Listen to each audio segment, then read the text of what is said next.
Hoy es 2 de mayo, un mes extraordinario si uno toma las biografías de los grandes hombres que han decidido el curso de la humanidad.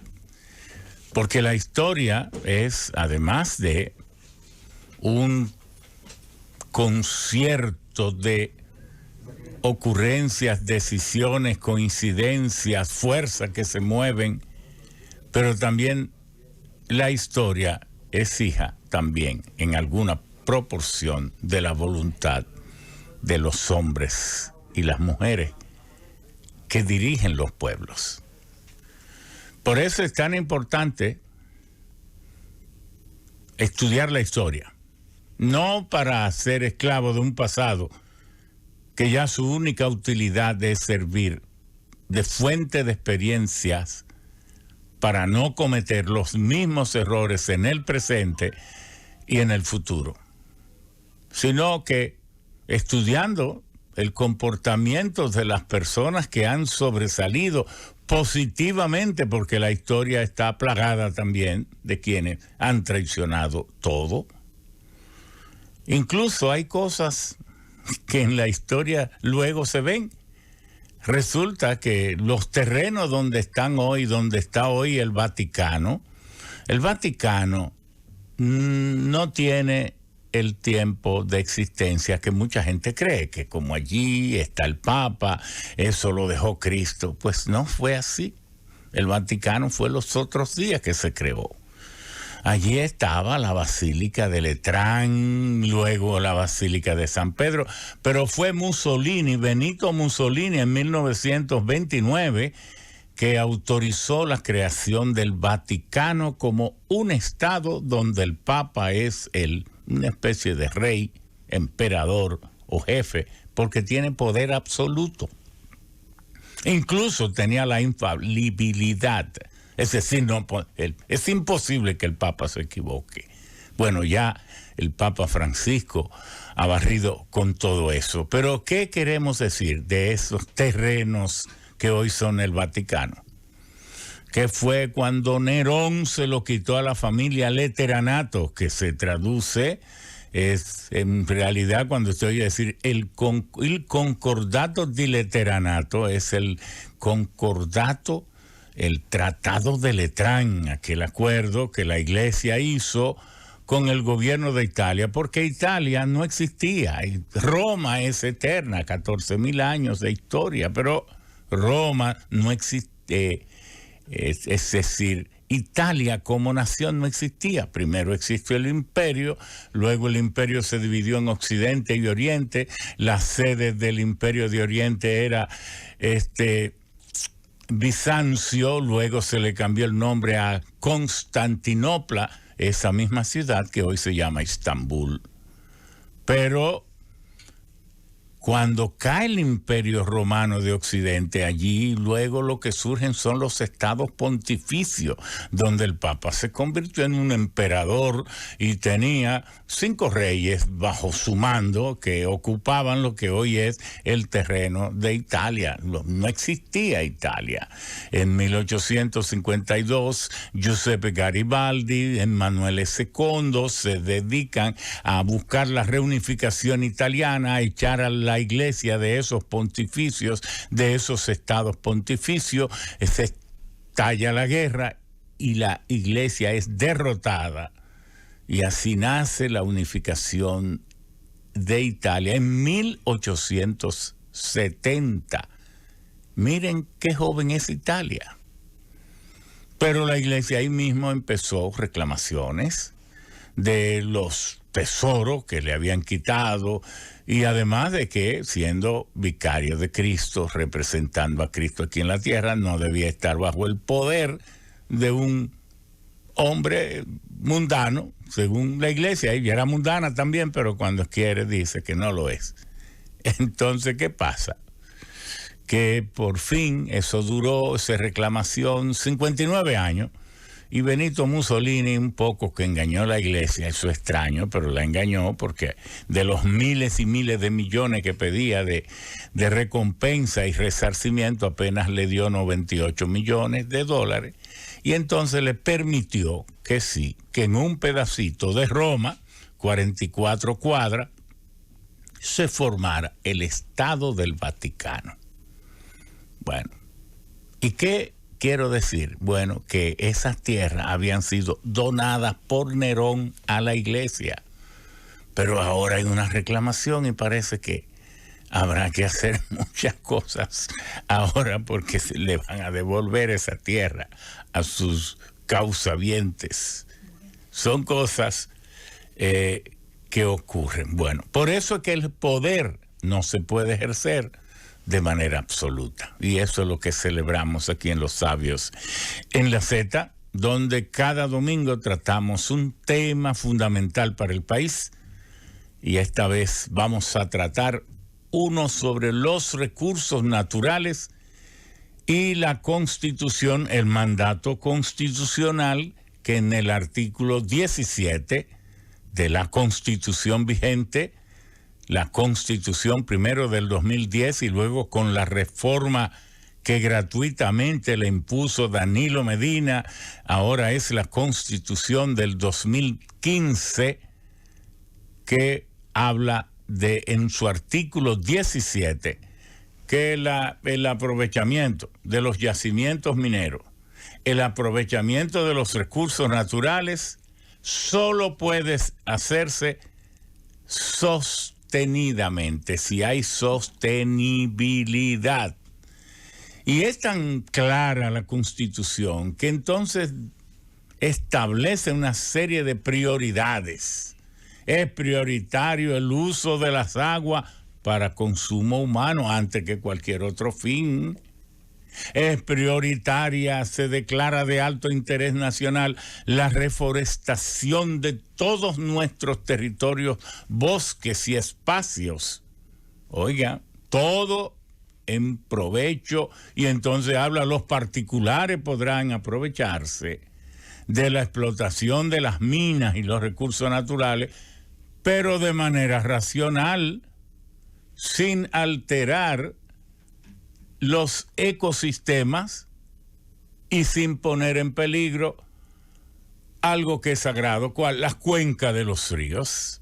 Este país que tiene 157 cuencas, entre cuencas pequeñas, 67 cuencas principales, una isla que no está unida a otros continentes, que no está unida a otros países, una islita como esta, que solo recibe agua, el signo de la vida, representa la vida, solo recibe agua cuando llueve. Y esto que voy a decir, lo voy a decir despacio y lo quiero repetir.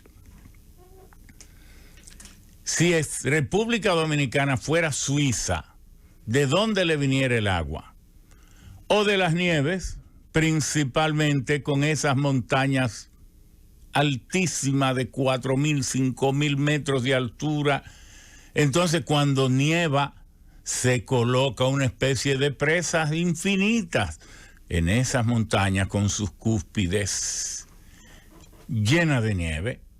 Pero la nieve, cuando va cayendo así lentamente, se va compactando y entonces crea una densidad semiartificial, y el agua de las nieves compactada, así como de los glaciares, pesa más que el agua misma.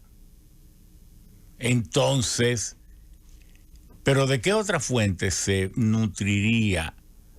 O de los glaciares, porque los glaciares tienen vida independiente. Hay glaciares que tienen 2 millones de años y tienen 300, 400 siglos.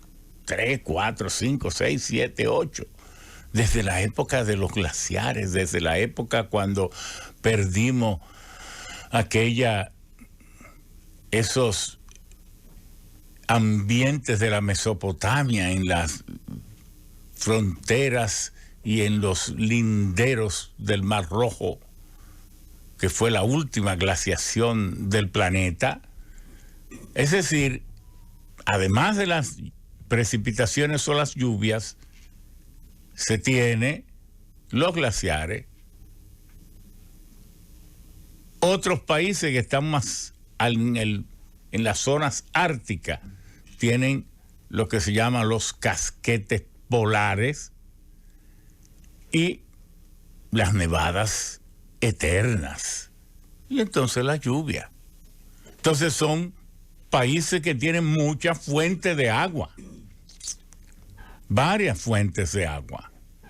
Pero República Dominicana, tropical, pequeña, separada de otros países, no está en un continente, tiene que pensar muy bien lo que va a hacer con sus fuentes de agua, si lo quiere pensar racionalmente, si quiere hacer las cosas como son.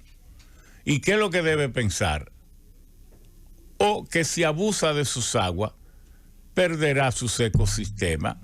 El que abusa de los ecosistemas pierde la viabilidad de la vida humana, porque el ser humano no es como se creyó judaicamente al principio, cuando en el Viejo Testamento, en el Génesis, se dice en todas esas leyendas que de cómo Dios fue. Nosotros estamos sacando un libro ahora que es un manual de energía, y entonces hacemos a lo que nuestro juicio pudiera ser una bella narración de cómo es la vida idílica del pensamiento teológico y la creación del planeta y del cosmos. Y por otra parte, tenemos las teorías del Big Bang, de cómo eclosionó todo el espacio, el tiempo y la energía concentrada en un solo punto hasta ser unas temperaturas infinitas, y entonces estalla en un Big Bang, y cómo de allí en ciclos que se suponen de 15,000 millones de años, entonces empieza a circular la existencia supuesta. Todo esto es poesía, aunque sea poesía científica, porque ¿quién? Solo a través de las teorías y de las cosas. Claro, cuando Einstein propuso en el 1905 primero su tesis sobre la teoría fotoeléctrica en base a los conceptos de la teoría de Max Planck, de Erwin Schrödinger, de Max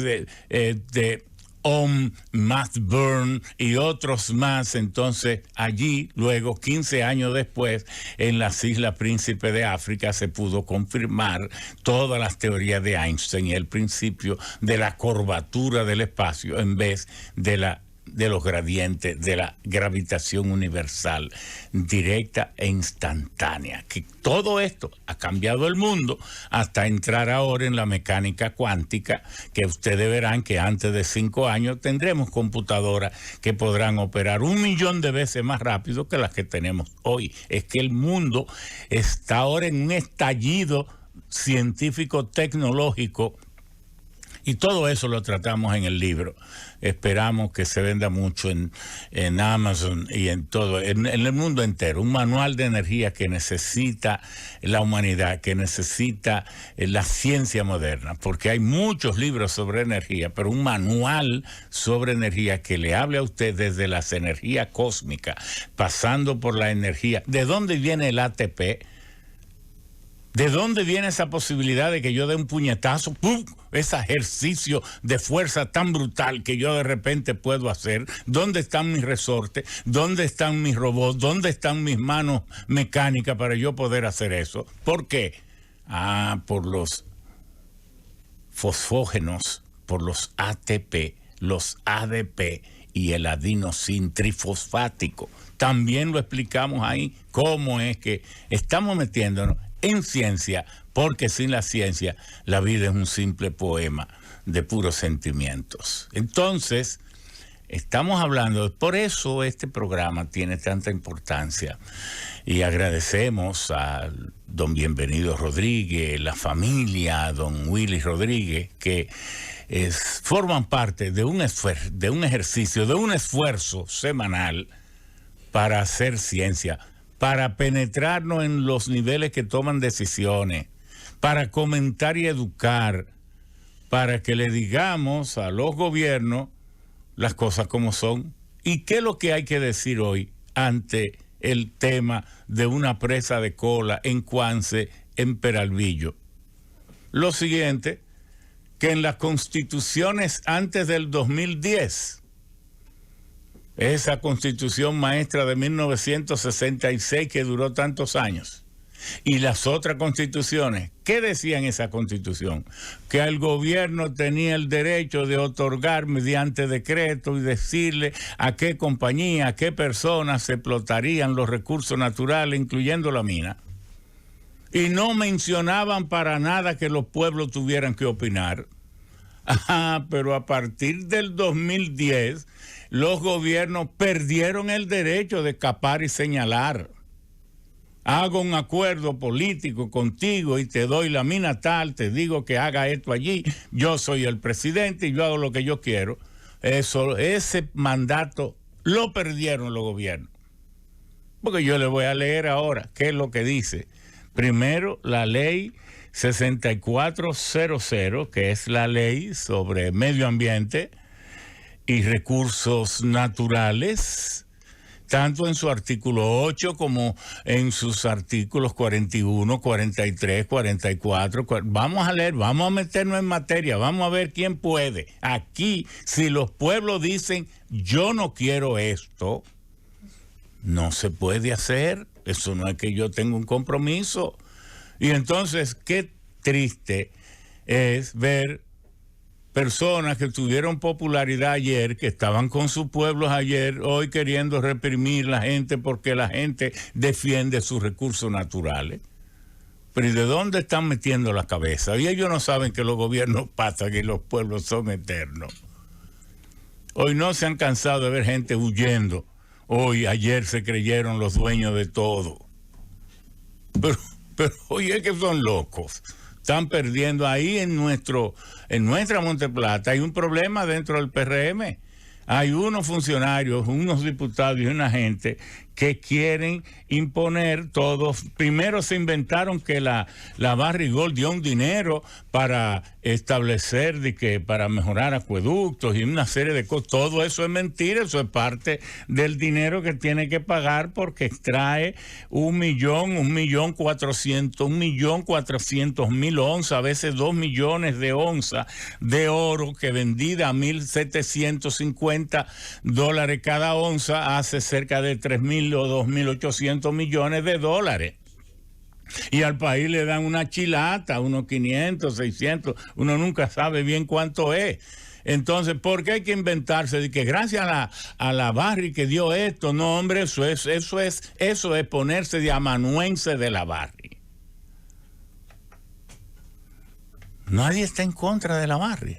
O yo voy a estar en contra de una empresa que yo he estado en contra, estuve y estoy, y me quedé solo, porque cuando Danilo anunció el contrato que firmó con la Barri, yo dije, eso es una iniquidad y usted está hablando mentira. Y le demostré aquí que no es verdad que el país recibe el 51% de los beneficios, apenas recibe como el 11%. Lo que pasa es que los gobiernos se han dejado embaucar criminalmente porque le aceptan como parte de los costos la inversión que se hizo en el proyecto de 4.800 millones de dólares más los intereses. Y entonces aquí ninguna panadería ni ningún negocio el gobierno le acepta que ponga como costo el dinero que invirtió para crear su negocio.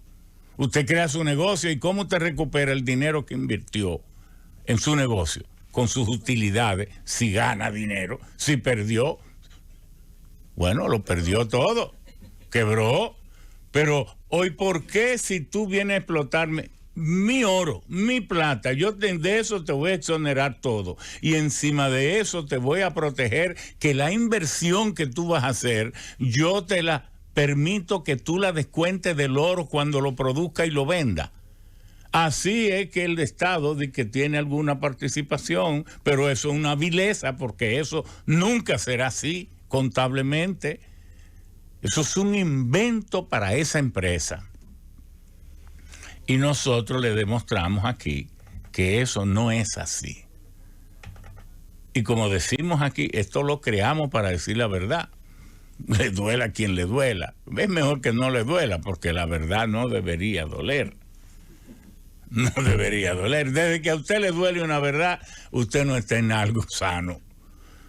Oiga, desde que usted empieza a molestarse en una cuestión del interés común, porque ¿qué es el gobierno? Es la entidad para defender el bien colectivo, el bienestar de la sociedad.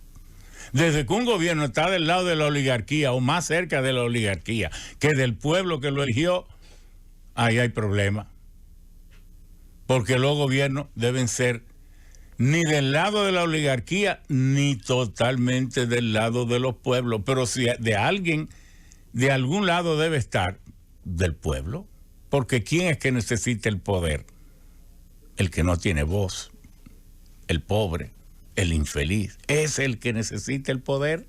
Los poderosos tienen su nombre, poderosos. Eso no necesitan el poder. Entonces, qué bien que estamos hoy aquí hablando de tantas cosas importantes. Vamos a leer la Constitución en su parte. Vamos a cambiar de la luz baja a la luz alta, porque sin darnos cuenta. Ok, queremos hacer antes de esto dos comentarios. Primero, lamentar la muy sentida, la irreparable pérdida del compañero Gregorio Almonte. Le conocíamos como cariñosamente Papalín. En Monte Plata, murió ayer. Papalín fue uno de los hombres más honestos, verticales, luchadores, popular, sencillo. Nunca se mudó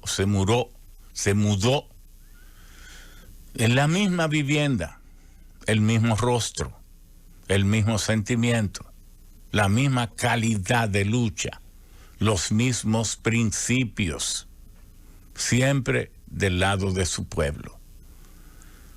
Si algo se parece a una moneda de oro, era Papalín, porque casi nadie tenía motivo para no aceptarla.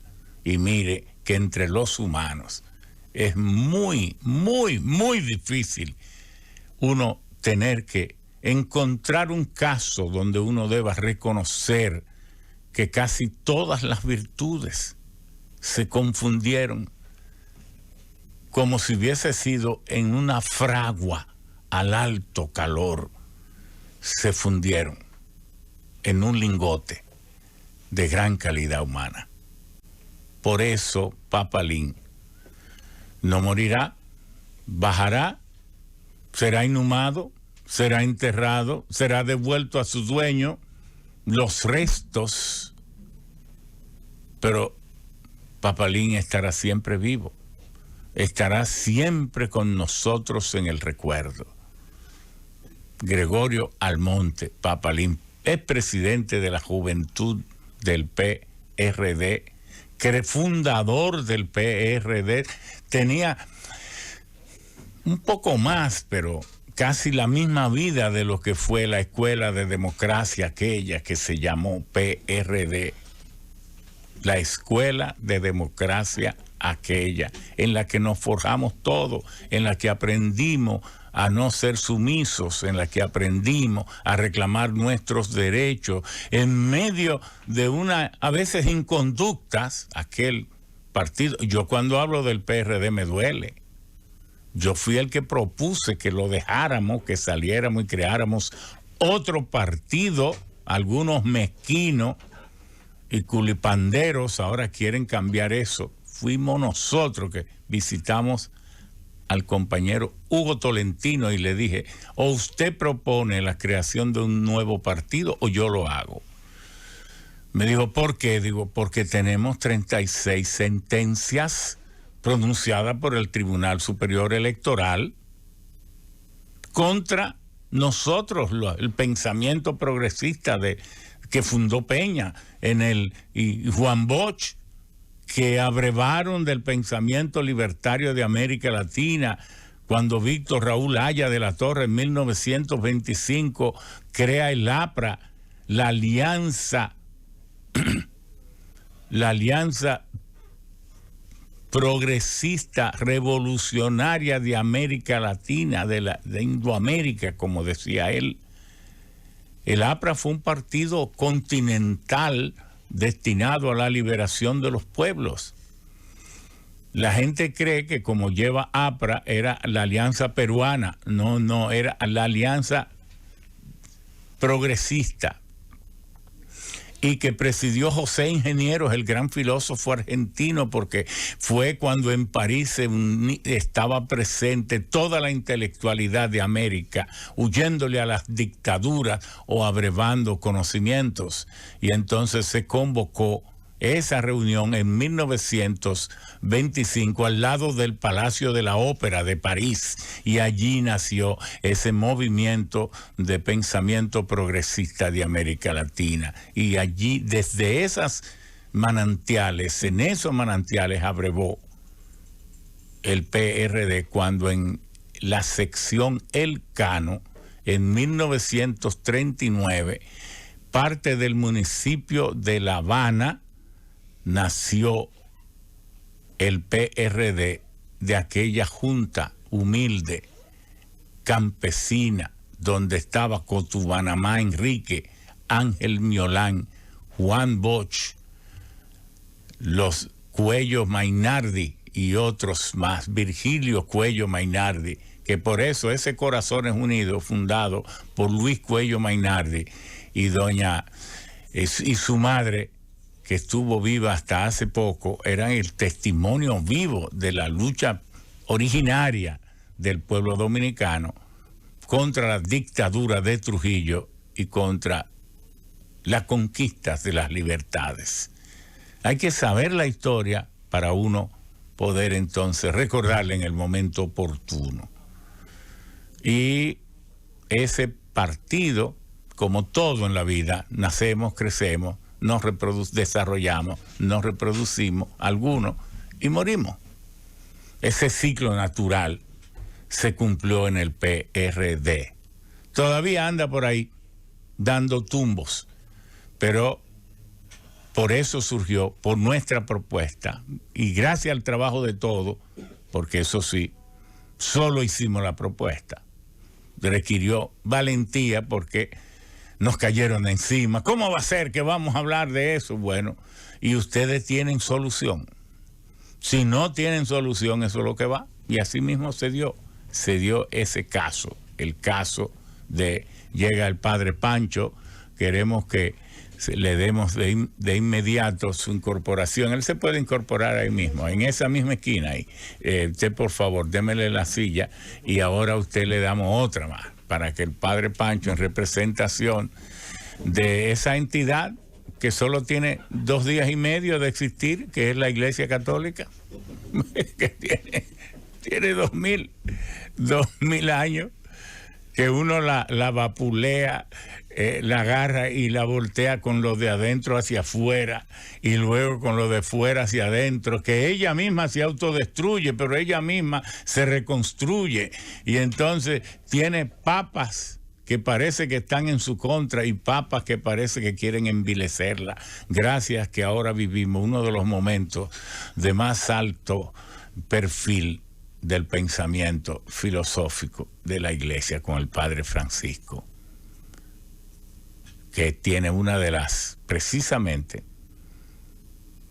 de las encíclicas más redentoras de los recursos naturales, del medio ambiente. ¿Cómo que se llama? A ver si la recuerdan. La encíclica del Padre Francisco. Laudato Si. ¿Verdad? Saludemos, ¿verdad? Saludémosla. Bueno, Laudato Si es un canto. Laudato Si es un compromiso. Laudato Si es una denuncia. Laudato Si es un estudio, análisis científico profundo de cómo, y también una expresión profunda de humildad. Es la primera encíclica donde la propia Iglesia, el propio pontífice, abandona la jerarquía que antes ocupaba de que el ser humano es el dueño de toda la naturaleza, para convertirse en una declaratoria de que el ser humano tiene que ser el primer guardián de la naturaleza, donde asume el rol de que el ser humano es el primer responsable y el primer acusable de lo que le pase a la naturaleza. Es un cambio filosófico de 180 grados. No es solo repetir que el cambio climático, que esto, no. Laudato Si es un cambio filosófico profundo que nunca se había dado en la iglesia. Porque el Génesis, si usted lo lee, le parece a usted que Dios le está entregando, de acuerdo a la narrativa, la naturaleza al hombre para que haga lo que le dé la gana. Pero Laudato Si es una interpretación, porque se sabe que Dios nunca va a hacer eso. Entonces eran interpretaciones acomodadas al poder depredador prevaleciente. Ahora tenemos un Laudato Si, una filosofía de protección, de cuidado y de amparo de la especie más inteligente a la naturaleza, que en conjunto somos todos. Para ir cerrando, vamos a leer primero la Constitución de la República.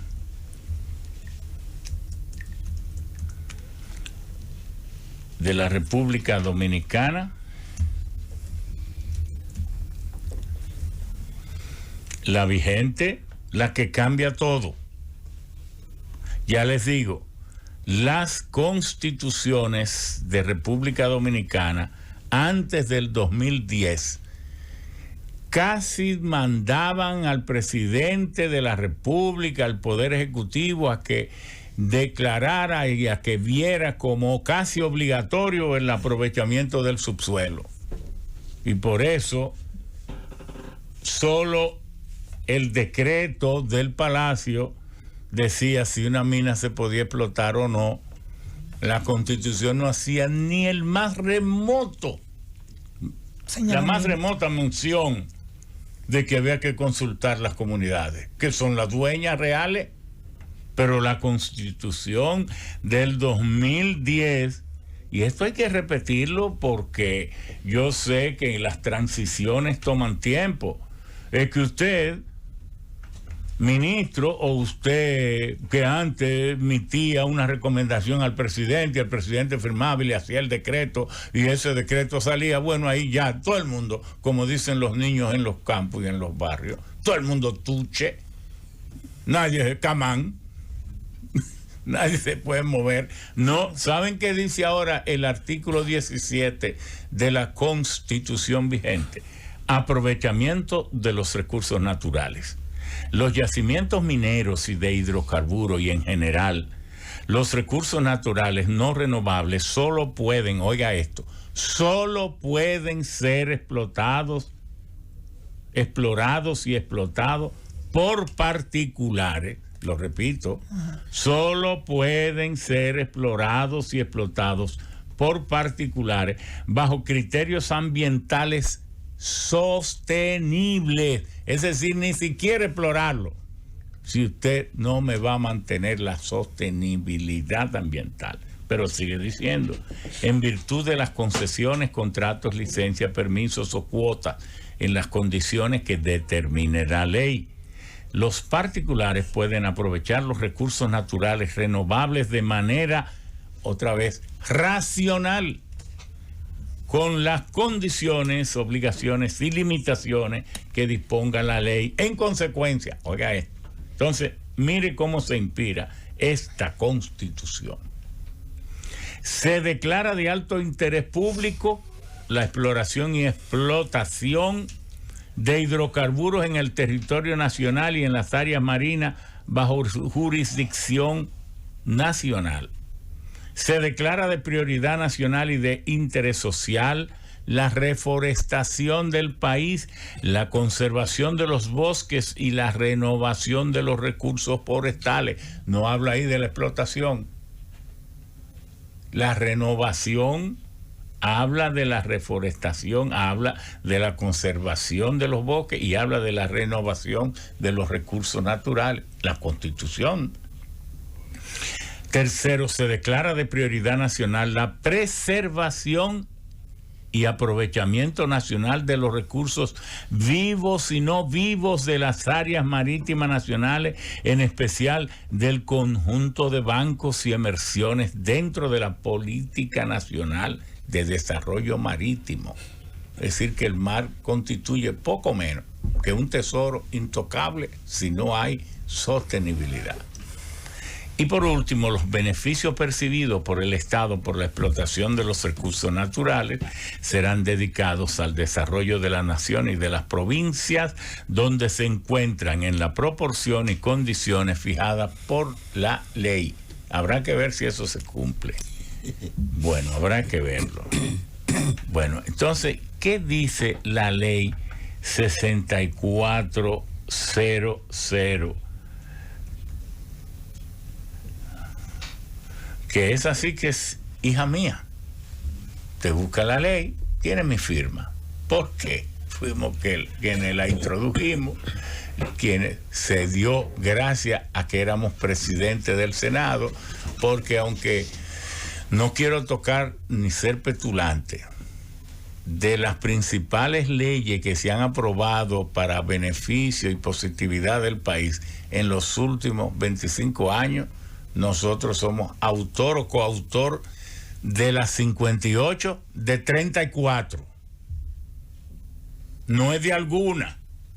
Te buscan la ley de seguridad social, que hay que hacerle 20,000 arreglos. Ayer estábamos trabajando. Busque quién fue, quién desató eso para que se hiciera. La ley de electricidad, general de electricidad, la ley de hidrocarburos, búsquela, la ley de salud, la ley de medio ambiente y recursos naturales también. Entonces, tenemos algún derecho, algún poco derecho para hablar. Y ya que uno va a ser vanidoso, que sea vanidoso de algunas cositas buenas. Tampoco hay problema para decir, sí, de eso yo quiero ser vanidoso, y lo soy. Sí.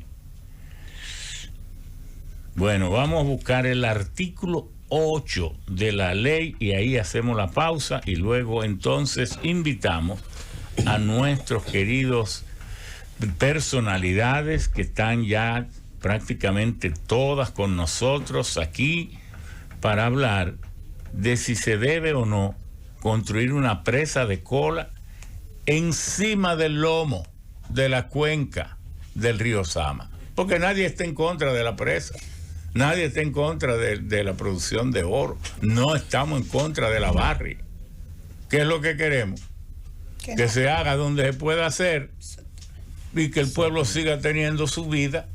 Porque ¿y acaso los campesinos de Cotuí tienen buena narrativa y algunos agradecimientos de la barri? No creo. Yo lo dudo de ningún sitio, pero ni tampoco de la Falcon Bridge ni de nada, porque esa gente solo se unen con los ricos, con los ricos, con los ricos, con los presidentes, con los ricos, y entonces muchos de ellos lo que están en contra de la gente de abajo. Sí, señor. Entonces, vamos a ver. El artículo 8, ¿qué dirá? El criterio de prevención prevalecerá sobre cualquier otro en la gestión pública y privada del medio ambiente y los recursos naturales. Eso es mortal para las pretensiones de quien quiera una presa de cola allí.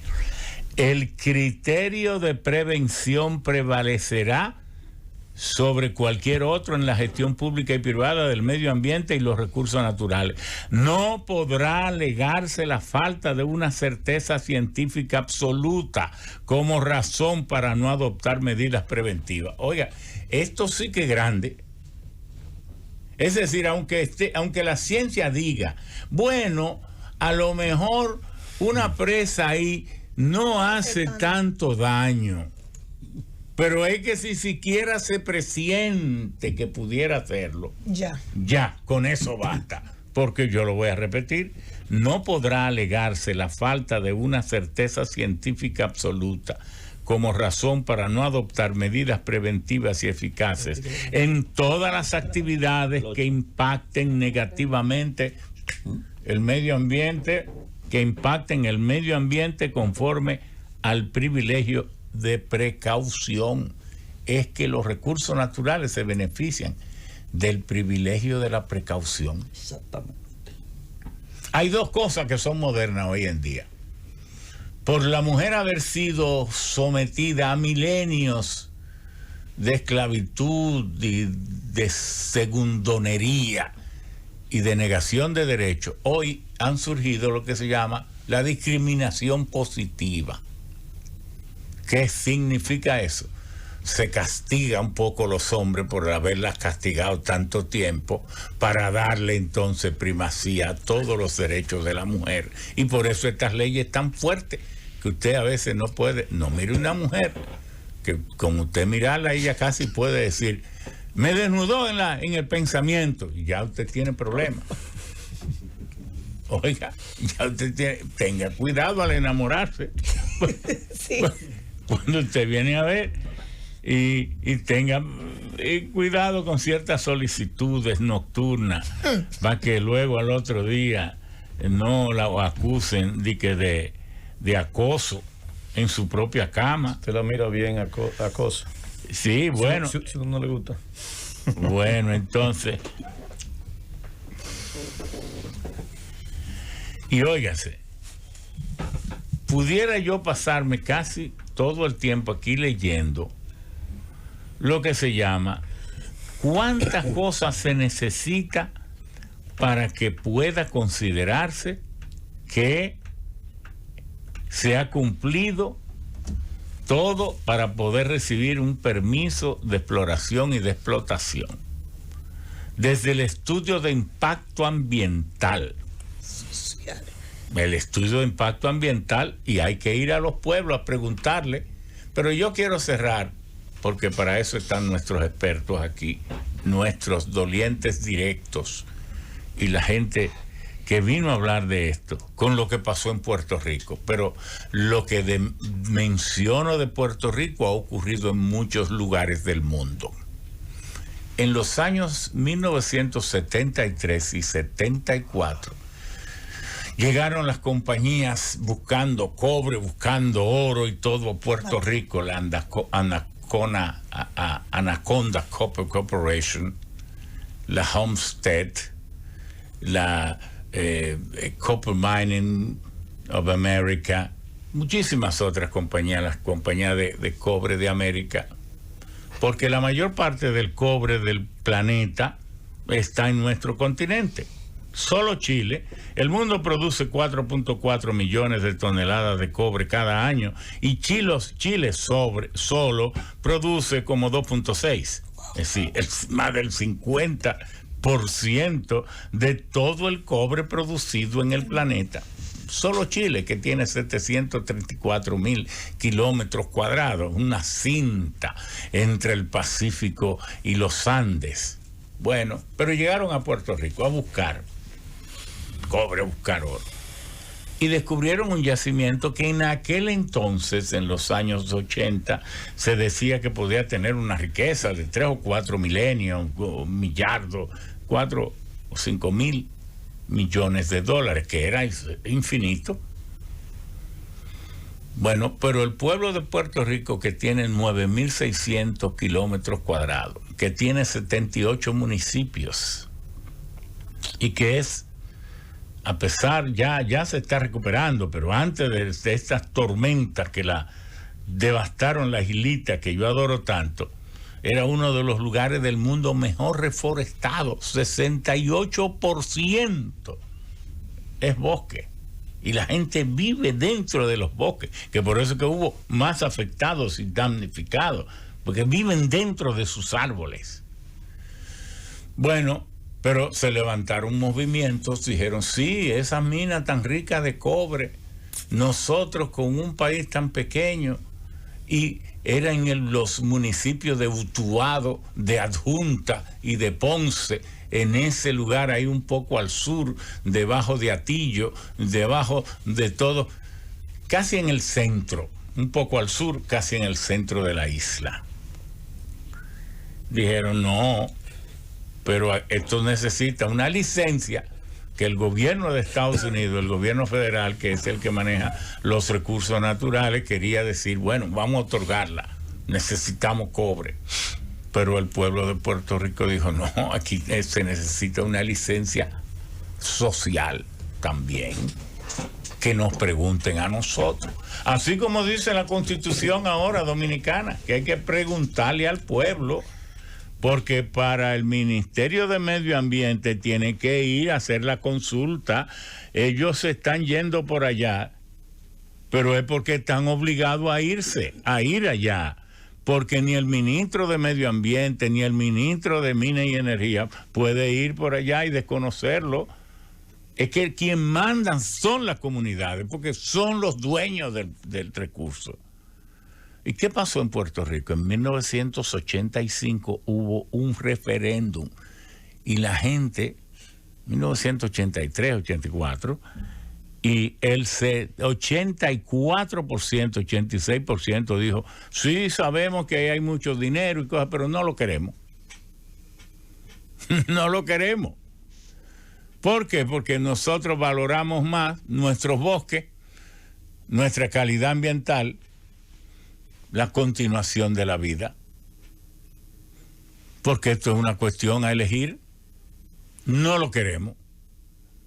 Bueno, y en este caso de Peralvillo se está diciendo es que hay otro espacio donde se puede hacer esa presa de cola. Ese es el planteamiento. Damos la bienvenida al padre Pancho a nombre de... El padre Pancho fue hasta poco, o si no lo han... Yo lo que quisiera es que a él lo declararan ahí un poco el jefe permanente, el jefe provincial, el jefe de la Santilla. Él quiere descansar un poco porque es un trabajo de muchos viajes entre Cuba, Puerto Rico, República Dominicana, la Santilla, como el provincial de los salesianos, de ese pensamiento tan noble de la iglesia. Bueno, de manera que hoy Elpidio, te voy a llamar más luego. Es Elpidio de allá de Yamasá, Pillo, que me está llamando. Pillo. Bueno, entonces lo que queremos decir es que hoy se va a establecer un diálogo.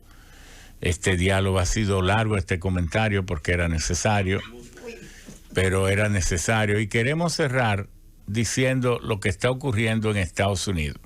Ahora mismo el presidente Biden está tratando de aplicar una estrategia de recuperación y relanzamiento de la economía de Estados Unidos a escala global.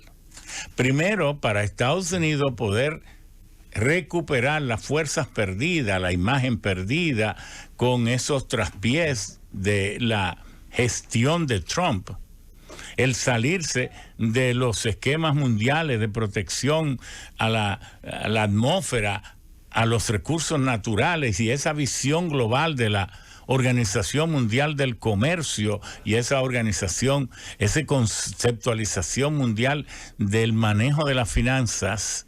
Estados Unidos ha tenido que ir reinsertándose, ha tenido que ir desmontando esas medidas para retomar el curso que llevaba, sobre todo un Estados Unidos que aspira a ser una economía verde, una economía que para prosperar no tenga que ser sobre la ceniza del planeta.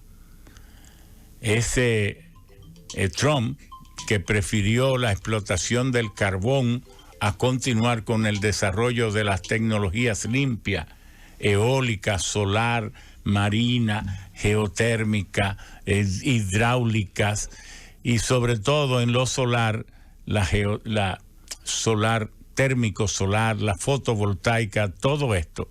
El desarrollo del almacenamiento de las energías, porque para que las energías renovables puedan ser sostenible y puedan sustentar el suministro eléctrico, necesitan también poder ser acumuladas porque hay problemas de gestión con las energías, las fuentes naturales.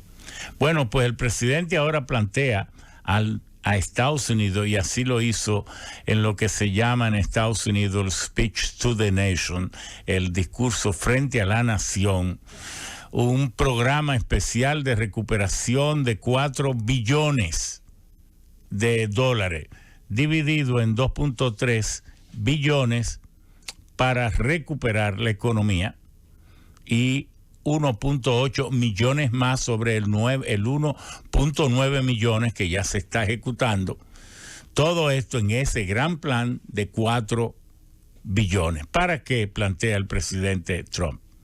Primero, para relanzar la productividad, reconstruir las infraestructuras dañadas, deterioradas, en muchos casos inexistentes, fortalecer la investigación y el desarrollo, porque Estados Unidos ha perdido dinámica en investigación y desarrollo, se va pareciendo a un país del tercer mundo, y todo esto también para recuperar las familias con ese 1.8 billones sobre el 1.9 millones que tenía parte también para la familia.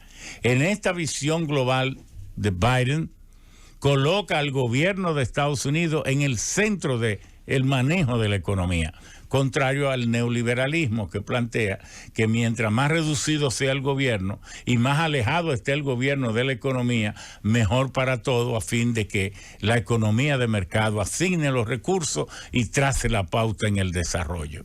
¿Qué significa esto? Significa que Estados Unidos ha reconocido que fuera del tema teológico y del tema ideológico y del partidismo único de China, lo correcto es que en tiempo de crisis el gobierno sea el motor del desarrollo, no la empresa privada. No la empresa privada. ¿Y qué deben hacer países como el nuestro? Obviamente, asumir políticas parecidas. Aquí se necesitará también un plan maestro de largo alcance y profundo, porque el 40%, la clase media y los productores informales han sido destruidos por esta pandemia y por esta inacción económica. Y entonces no bastará que el presidente ande dando primero Picasso de un hotel aquí, de unas cositas allí, buena, porque son grandes inversiones, eso es muy positivo, pero no basta que se atienda a los grandes, hay que atender a los pequeños y a la clase media, porque ahí es donde está el principal problema del país. Y el gobierno del PRM, si no asume, entre otras cosas, una reforma seria, profunda y equitativa a la seguridad social, a los fines de que la salud sea gratuita y de cobertura 100% y de incorporación 100%, y a los planes de pensiones, a los sistemas de las pensiones, para que cada dominicano cuente con una pensión a partir del 2030. Esto no es de que dejárselo a las AFP, que ya se han ganado 44 mil millones de pesos y le cambiaron el del 2% al 1.2%, pero en lo que pase del 2020 al 2030 se habrán ganado 140 mil millones más, que unido a los 43 se habrán ganado 183 mil millones antes de dar la primera pensión. Y eso, pero usted me va a hablar, las AFP deben ser convertidas en cooperativas o en entes mutualistas, para que el beneficio de la propia gestión de los fondos de pensiones se recircule de nuevo hacia los mismos afiliados. Aquí hay que hablar lo que tenemos que hablar, de lo contrario estamos volando sin ningún destino, porque el que no sabe para dónde va cree que cualquier camino es bueno. El que no sabe para dónde va cree que cualquier camino es bueno. Y con esto cerramos esta ya no introducción, para que al retorno, aquí en Los Sabios en la Z, con el tema, como una presa de cola en Cuance, Peralvillo, sobre la cuenca del río Sama, o cómo. No estamos en contra de nadie, ni estamos en contra de Barry. Estamos a favor de la vida. De eso se trata. Vamos a la pausa y al retorno aquí estaremos conversando con ustedes, cara a cara, palabra a palabra, pensamiento al pensamiento y sobre todo, unidos todos en un hilo de amor por la patria. Están los sabios en la Z. Marca País es cultivar todos los días nuestros frutos. Es la